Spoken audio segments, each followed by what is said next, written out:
Hey folks, welcome to Canadian Cutting Edge. Today we're taking a look at this knife by Fura-gear. This is a titanium handled frame lock, D2 steel blade. I believe it's very likely D2. From my tests, from my life experience and everything with knives, it seems very much to behave like D2 and has that kind of hardness. The pocket clip is right side only, and really nice looking, isn't it? I think I like this pocket clip quite a lot. We've got a Wharncliffe blade, a straight edge here. It's a good looking knife if you ask me. It comes in 3 different colors. This is the green. It comes in a gray and a blue. I got mine from GearBest. It got sent to my sister, but by the time I got it all the way here to Canada, because my sister was unwell and had a whole bunch of things happening, they're sold out. But you can get this at Fast Tech, and Fast Tech has got a very good price on this, better than GearBest price actually. And I've got links down below where you can get this. Fura-gear doesn't give their knives any names or even model numbers or any other designations. It does say Fura-gear on the bevel of the blade here and D2, but we don't know what it's called. Fast Tech calls it Guide, as if that's the model name. But I've got links to make it easy for you to search down below to get this from Fast Tech if you'd like to get one. But you don't know if you want to get one yet. You want to stick around for the full review, and it's coming at you right now.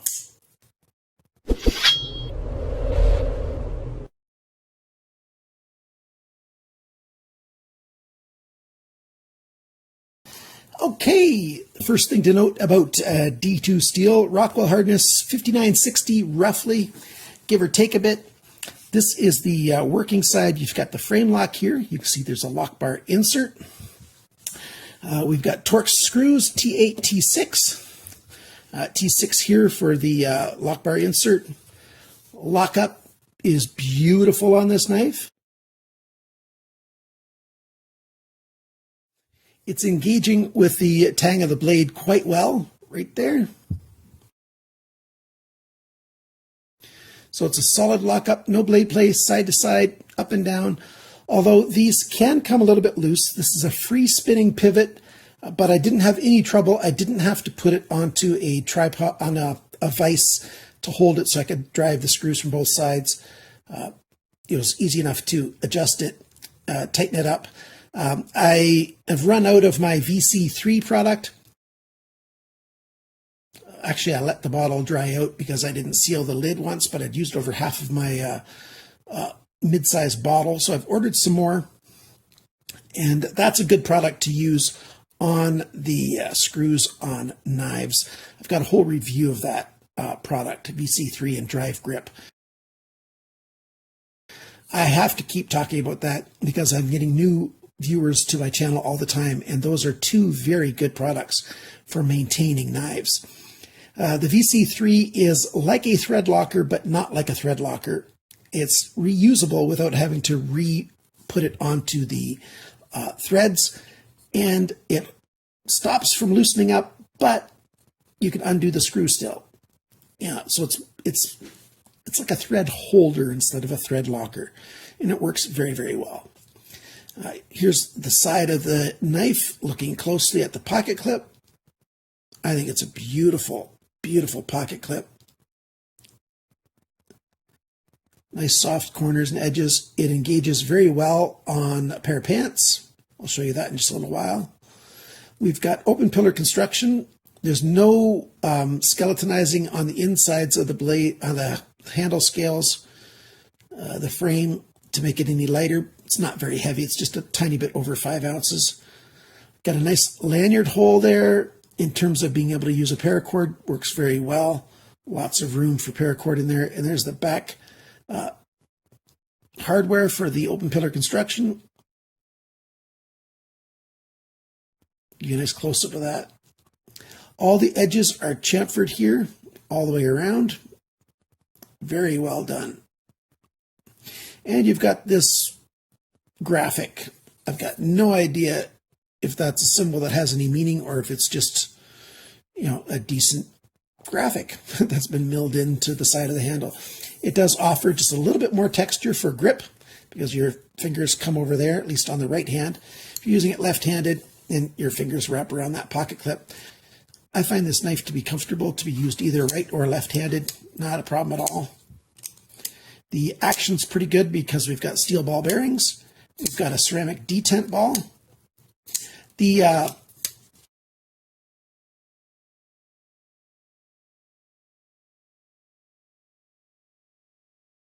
detent is actually quite good. It's not too strong. Might be a tiny bit too weak. I would like the detent to be a little more defined, a little bit more hold on the detent. But as you can see, it pulls in the blade quite well. Just that last little bit right there at the end. And it holds pretty good. I might try to make it a little bit stronger, and I've got a video on how you can make detents a little bit stronger depending on why they're a little bit soft. It's not really a forward choil here, but you can put your finger up here a little bit if you want to hold it that way. It's a nice little radius in there. It's a decent spot to put a finger if you want to hold it that way, push it in your hand that way. It's quite comfortable in hand. It's a good shape, good size, good dimensions, good balance point. Where is it? Right there. Very much where you want it to be. Nice little design on the screws with a nice Torx hole in the middle. The Torx screws, the screws here are decent quality screws. They're not uber soft at all. Fura makes pretty good screws. And it's got a good look. Now the blade itself, we've got a stonewash finish. We've got oversized jimping and very functional. You put your thumb up there and it's not so aggressive that it's bothersome, but it does give you a whole lot of extra grip right there with your thumb. If you're doing a lot of cutting for a long time, this does get a little bit warm on your thumb, a little bit annoying after a while, but it's not terrible at all. And those holes there, first they recessed a little bit of a cutout, as you can see, that long oval, and then they put the 4 holes in there. And then you've got a nice swedge before it drops down, and then you've got a swedge over there as well.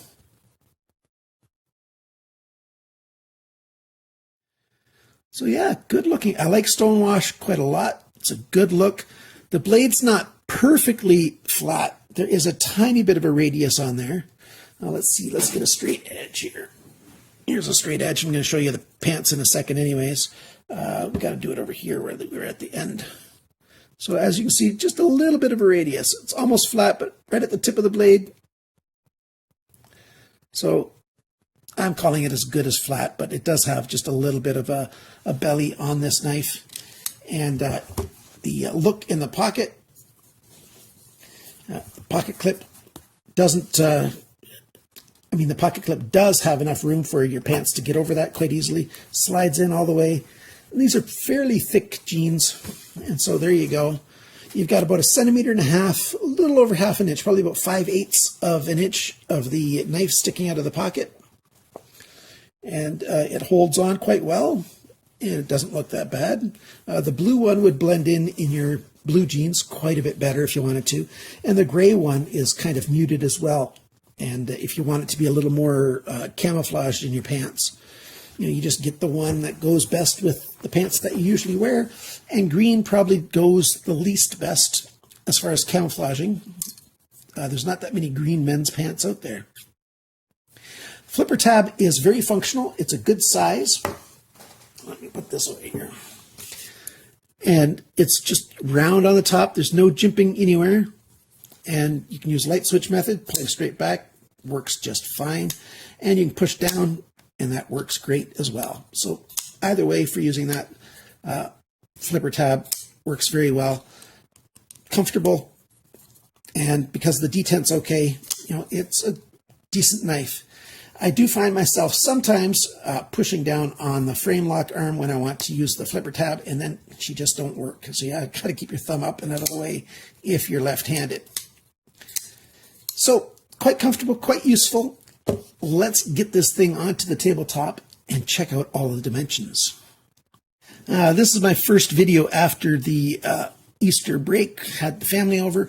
I can't find my little measuring tape right now. I had to clean up everything because we've got little kids around here.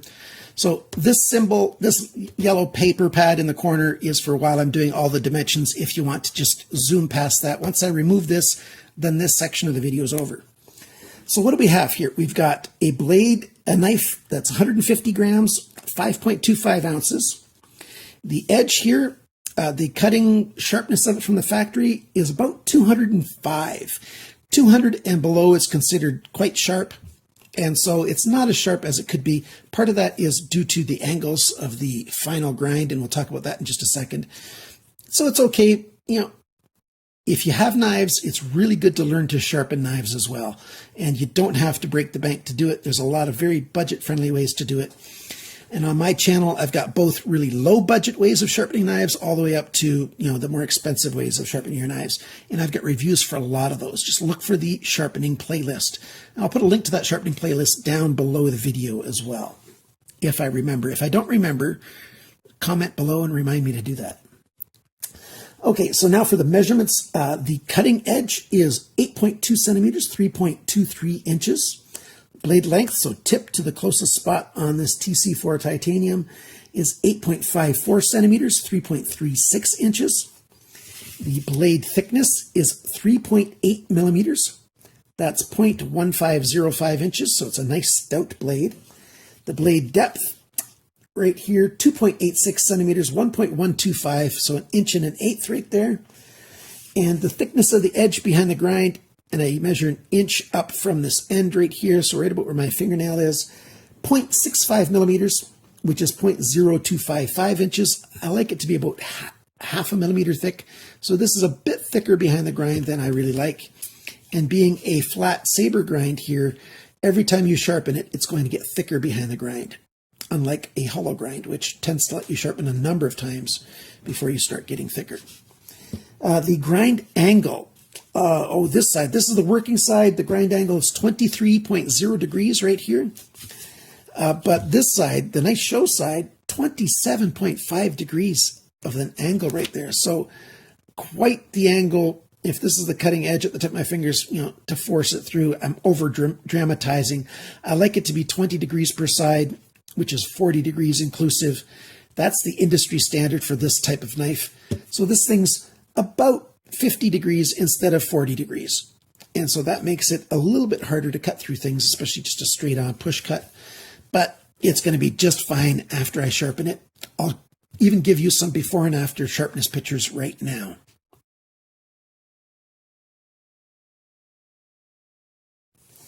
Okay, so now for the measurements of the handle.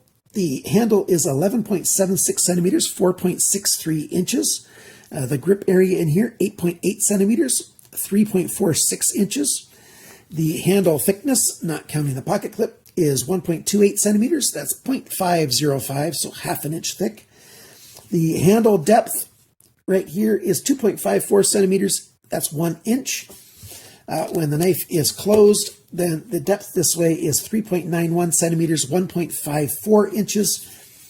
The total length of this knife with the blade deployed, 20.3 centimeters, almost exactly 8 inches. That's pretty good if you ask me. With a nice balance point, this is a good mid-sized folder with good lockup, good. Basically, it's a well-made knife that I've got no problem recommending. You know, if it suits your price point, then you might decide to buy it and you might not. Who knows? If you like the looks of it, this is a fairly, this is one of those kind of knives that you either love it or you hate it, generally speaking, because it's got so much design to it. And Wharncliffes tend to be a love it or hate it kind of looks. You know, and then you've got, you know, this designing on here and then these design elements. It's got a lot of design elements going on. It might look a little busy for some people. The price. Oh, I forgot to write the price down on my notes, but I'll put the price on the screen. It's right in the middle to the higher end of my budget prices. The unique features on this, well, the styling. That's what's unique about this knife. There's nothing else really unique about it. If this is a copy of something, I can't recall what it would be a copy of. but it's not a clone. I define clone as if this would say, if this was a lookalike of a zero tolerance knife, if it said zero tolerance on here, that would be a clone. But they're not trying to trick you into thinking that you're buying a zero tolerance knife. They're very clear that this is made by fura-gear. So copies I don't have a problem with. And if this is a copy of something, let me know what that knife is. I just can't get around to finding all the copies of all the knives. Since I am a fairly productive reviewer, I review an awful lot of knives. Pros and cons. The DETENT is a pro, but it's a weak pro. It's not a great DETENT, but the DETENT on here is pretty good. What is good, I like the screws. The quality of the screws are good. Even though it's free spinning, I had no problem, taking this knife apart or adjusting it or anything. I didn't have to use special equipment or anything, just the regular screwdrivers, so that's okay. It's nicely chamfered, very comfortable in hand, so the comfort factor is good. Except for this oversized jimping here, that might get a little uncomfortable after a long period of use, continuous use. The sharpener's choil, I really like it. It's done very well. It brings it totally past the plunge, and yet it's also, big enough and in line with the frame here, very comfortable to sneak up a finger for a little bit of a hold there, just the tip of your finger. And so those are the main pros. The cons basically is something I haven't mentioned yet. This lanyard hole is in a somewhat odd position for the shape of this knife. And I put a lanyard on here, and when it's in your hand or in my hand like this, it tends to get a little bothersome right there because it's got to come up and out right here. So you can see that they took away a little bit of material for the lanyard right here to be a little bit smaller. I wish they would have done even more of that. If they would have taken off even more material, maybe half the thickness, it still would be strong enough to hold the lanyard and it wouldn't bulk up as much right here. I'm not much of a lanyard guy to start with, so maybe I'm just anti-lanyard and that's why I don't like it right there. But if they would have put this body screw in a little bit and put the lanyard hole right at the back, then you could put the lanyard straight out the back and then you wouldn't have to have it on this edge here at all and it would be more comfortable. That's just my particular opinion. Whatever you think about that, totally up to you. So here's this knife. You can get it now by Fura. Fura knives tend to come and then they're gone forever. So if you want one of these, buy it while you can because, it's going to be gone. And then they'll come out with another design. And they keep on coming out with more and more designs. And it looks like they do one run and done. So any Fura knife that you see, fura-gear knife or just plain Fura knife, it's a good idea to get them while you can. And I think there's a couple of their models that they make multiple runs of, but for the most part, it's one and done. So thanks for watching my video. Thank you to my Patreon supporters. You guys are the best. I can't believe we're coming up to, the last week. We're the last week and a bit of April already. Time is just flying by. My Patreon supporters, you guys are the best. And to everyone else, I encourage you to like, share, comment, subscribe. And if you want to buy one, consider using my links below because that does help out my channel. I get a tiny commission if you use those links. If you want to get more familiar with my channel, look down below in the description. I've got all kinds of stuff, my links to my Instagram, my Facebook. I don't get on Facebook quite enough as I'd like to. Maybe not Instagram either, but I do update photos and things there. Thanks for liking, sharing, commenting, subscribing. I said that already. Remember, guys, always cut towards your chum, not your thumb.